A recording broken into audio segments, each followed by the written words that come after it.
Good morning students. आज हम पढ़ने जा रहे हैं क्लास 8 का chapter first crop production and management. आज हम जो बुक एक्सरसाइज होती है उसके बारे में पढ़ेंगे हम, और नेक्स्ट वीडियो में क्वेश्चन आंसर करेंगे। ठीक है, और ये लेसन हम रिवाइज बाद में करेंगे, इसके बारे में रीडिंग जो भी है हम वो बाद में करेंगे। सबसे पहले हम क्या करते हैं, बुक एक्सरसाइज करते हैं, ताकि आपने जो इतना टाइम अपना जैसे भी बिताया है वो आप रेगुलर अब आपकी स्टडी स्टार्ट हो जाए। ठीक है, अभी मैं आपकी बुक एक्सरसाइज करवाऊंगा। तो हम अपनी नोटबुक एक्सरसाइज करने जा रहे हैं। सबसे पहला है हमारा उसमें टिक द करेक्ट ऑप्शन। अभी हम इसमें क्या करेंगे, सबसे पहले हमने आज क्या करना है, टिक द करेक्ट ऑप्शन कर रहे हैं स्टार्टिंग में। ठीक है, उसके बाद हम फिलिंग द ब्लैंक्स भी करेंगे। तो अभी हम पहला हमारा जो क्वेश्चन है टिक द करेक्ट में, the science deal with breeding, feeding, caring of domestic animal is called. तो इसको क्या कहते हैं, इसमें है जो साइंस क्या करती है, ब्रीडिंग करती है, फीडिंग, केयरिंग, ये सब कुछ करती है। फीडिंग आएगा यहाँ पर, फीडिंग नहीं, ये आएगा फीडिंग। ठीक है, फीडिंग और खाने पीने की, उनके रहने की और उनकी देखभाल करती है, उसको हम क्या कहते हैं। ठीक है, तो हमारे पास ऑप्शन है एनिमल हस्बेंड्री, ब्रीडिंग, ठीक है, हॉर्टिकल्चर और पिसिकल्चर। ठीक है, तो उसका आंसर क्या आएगा हमारा, एनिमल हस्बेंड्री। ठीक है, दूसरा हमारा सेकंड क्वेश्चन है, which of the following is not a क्रीजल। ठीक है, इनमें से हमारा कौन सा क्रीजल नहीं है। ठीक है, तो ऑप्शन है हमारे पास मेज, पीस, बाजरा और बर्ली। ये सभी क्या है, हमारे खाने की वस्तु है। ठीक है, जैसे हमारे गेहूं होता है, ठीक है, उस टाइप जिनका हम सेवन करते हैं। ठीक है, तो ये कौन सा ऑप्शन बी, पी, जो क्या है इन सबसे डिफरेंट है।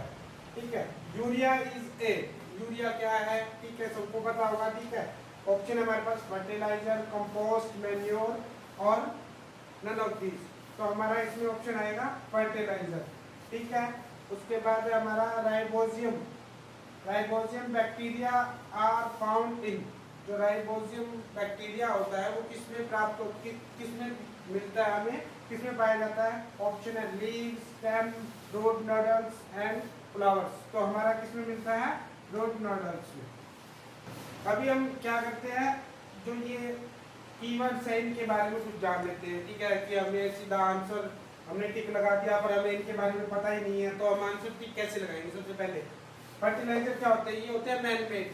ठीक है, मैन मेड केमिकल्स होते हैं जिसमें न्यूट्रिएंट्स की मात्रा बहुत ज्यादा होती है, नाइट्रोजन, फॉस्फोरस, इनकी। ठीक है, उसके बाद होता है कंपोस्ट। कंपोस्ट क्या होता है, जो जमीन के नीचे दबा दिए जाते हैं, जैसे सीवरेज वेस्ट हो गया, प्लांट्स हो गए, ये क्या होते हैं, दब के मिट्टी में मिलके और वही दब के जो खाद प्राप्त होती है उसको बोलते हैं हम कंपोस्ट। और मैन्योरिंग क्या होता है, मैन्योरिंग होता है जैसे कि एनिमल और प्लांट्स का जो वेस्ट होता है।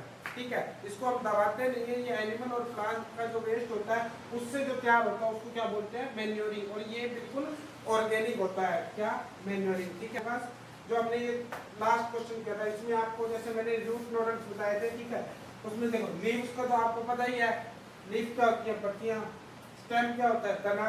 ठीक है, रूट नोडल्स जो जड़ें होती है ना, जड़ें, उसके अंदर एक हिस्सा होता है, उसके अंदर होती है जो लंबी लंबी निकली होती है। ठीक है, वाइट वाइट सी। ठीक है, और फ्लावर्स का आपको पता ही है क्या होता है, फ्लावर्स यानी कि फूल। अब हम पढ़ेंगे, 4 तक तो हमने पढ़ लिया, उसके बाद हमारा 5th है, on commercial scale food grains are stored in big cylindrical structure is called. जो हम अपना जो चावल, धान वगैरह जो निकालते हैं, गेहूं वगैरह निकालते हैं, उसको किसके एक सिलेंड्रिकल शेप होती है। ठीक है, उसके अंदर रखते हैं, वो जो मंडियों में होती है उसको क्या बोलते हैं, गोडाउन बोलते हैं। ठीक है, उसको क्या बोलते हैं, उसको स्टोर करके रखते हैं, पहले मंडी में ले जाते हैं, उसके बाद उसको स्टोर कहाँ रखते हैं, बोरियों में डाल के गोडाउन में। उसका पहला आंसर ये आएगा A, option A is correct, godown. ठीक है, 6th क्वेश्चन है, uprooting of weeds by garden trowels in the method of controlling them. जो अपरूटिंग होता है, हल्का हल्का क्या करना था, कटाई करनी थी, छटाई करनी होती है, किसके द्वारा, रूट के ट्रेवल के द्वारा, जो हम जिसको हम हिंदी में बोलते हैं खुरपी बोलते हैं। ठीक है, उसको हल्का हल्का खुदाई करना उसकी रूट्स की। ठीक है, उसको हम क्या बोलते हैं, और वो कौन से मेथड में आता है, वो हमारा आता है मैकेनिकल मेथड में, क्योंकि तो उसमें हार्ड वर्क करना पड़ता है और हम जो इंस्ट्रूमेंट यूज होते हैं उसको मैकेनिकल बोलते हैं। ठीक है, और उसके बाद before sowing seed should be treated with, अभी बोने से पहले बीजों को किससे धोया जाता है, किससे ट्रीट किया जाता है, तो हमारे पास ऑप्शन है इंसेक्टिसाइड, पेस्टिसाइड, फंगिसाइड और फर्टिलाइजर। तो हमारा इसका करेक्ट आंसर होगा फंगिसाइड्स। ठीक है, उसके बाद है हमारा एक question, the soil that needs less frequent irrigation. इसमें बहुत ऐसी कौन सी मिट्टी है जिसमें बहुत कम सिंचाई की आवश्यकता होती है। ठीक है, तो हमारे पास ऑप्शन है सैंडी, क्ले, रॉकी और ये हमारी लोमी। ठीक है, तो क्ले ही हमारी जो है करेक्ट आंसर आएगा। उसके बाद हमारा 9th क्वेश्चन। ठीक है, इसमें क्या है, the process of removal of anther prevent self coordination itself is called. उसको हम क्या बोलेंगे, जो एंथर होते हैं जो प्रिवेंट करते हैं खुद को रिमूवल करना, इनको हटाने के लिए, तो उसको हम क्या बोलते हैं, हम उसे बोलते हैं इमैक्युलेशन।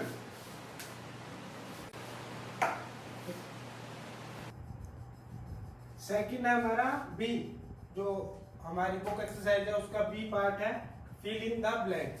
अब हम करेंगे फिल इन द ब्लैंक्स के आंसर। ठीक है, उनको हम पढ़ेंगे और उसके बाद उनका एग्जैक्ट आंसर, राइट आंसर बताएंगे। The crop that are sown in the winter season. इसमें पूछा गया है कि कौन सी फसल है जो विंटर सीजन में बोई जाती है। कौन सी फसल होता है, 2 टाइप्स की फसल होती है, रबी और कौन सी होती है, रबी और किसकी होती है, खरीफ की फसल। ठीक है, तो हमारा खरीफ को किस में बोलते हैं, गर्मियों में। ठीक है, और रबी को किस में बोलते हैं, विंटर सीजन में। तो यहाँ क्या आएगा, रबी क्रॉप्स। ठीक है, उसके बाद है the ploughed land is level with the help of. जो हमारी प्लग्ड लैंड होती है, ठीक है, जिसको हम एक बार जोत लेते हैं, ठीक है, उसके बाद उसको लेवल किससे करते हैं। ठीक है, तो उसका हमारे पास 2 आंसर है। ठीक है, पहला आंसर है वुडन प्लैंक, और या फिर हम बोल सकते हैं क्या, आयरन लेवलर।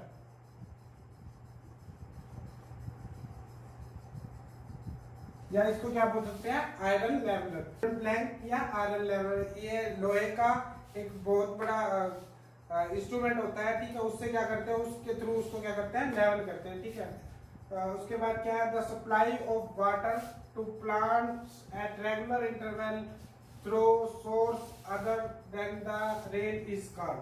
ठीक है, इसमें कहा गया है कि जो वाटर की सप्लाई है वो रेगुलर इंटरवल ऑफ टाइम बजाय कि सोर्स ऑफ किसके थ्रू, रेंज के थ्रू, उसको हम क्या बोलते हैं, उसको बोलते हैं हम इरिगेशन। क्या बोलते हैं, इरिगेशन।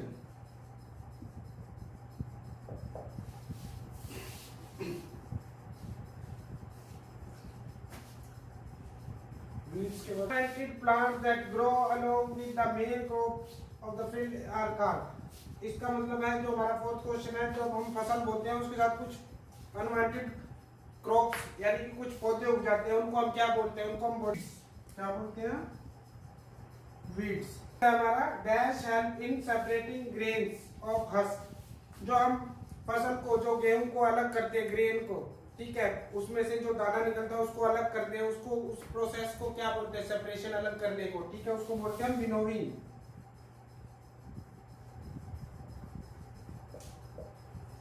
ठीक है, ये थे हमारे 5 फिलिंग द ब्लैंक्स। नेक्स्ट जो फिलिंग द ब्लैंक्स है वो हम देखते हैं।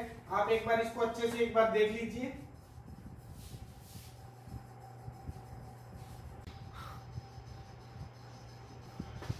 अब हम देख रहे हैं हमारे इसमें टोटल 8 फिलिंग द ब्लैंक्स से 6 फिलिंग द ब्लैंक्स है। The plant same kind grown on one place on a large scale is called. इसका मतलब है जो हमारे एक ही जगह पर, बड़ी जगह पर एक ही टाइप के पौधे उगाना, उसको हम क्या बोलते हैं, उसको हम बोलते हैं क्रॉप।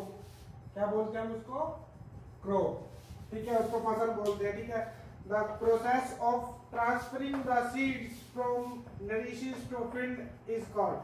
इसका मतलब है वो ऐसी कौन सी प्रोसेस है जिसमें क्या करते हैं, जो सीड्स को क्या करते हैं, जब हम बोते हैं तो उनको नरिश करने के लिए एक स्थान से दूसरे स्थान की प्रोसेस को क्या बोलते हैं, उसको बोलते हैं ट्रांसप्लांटेशन। क्या बोलते हैं, ट्रांसप्लांटेशन। ठीक है, उसको बोलते हैं ट्रांसप्लांटेशन। ठीक है, लास्ट है हमारा पेस्टिसाइड्स इंक्लूड्स रोडेंटिसाइड्स एंड।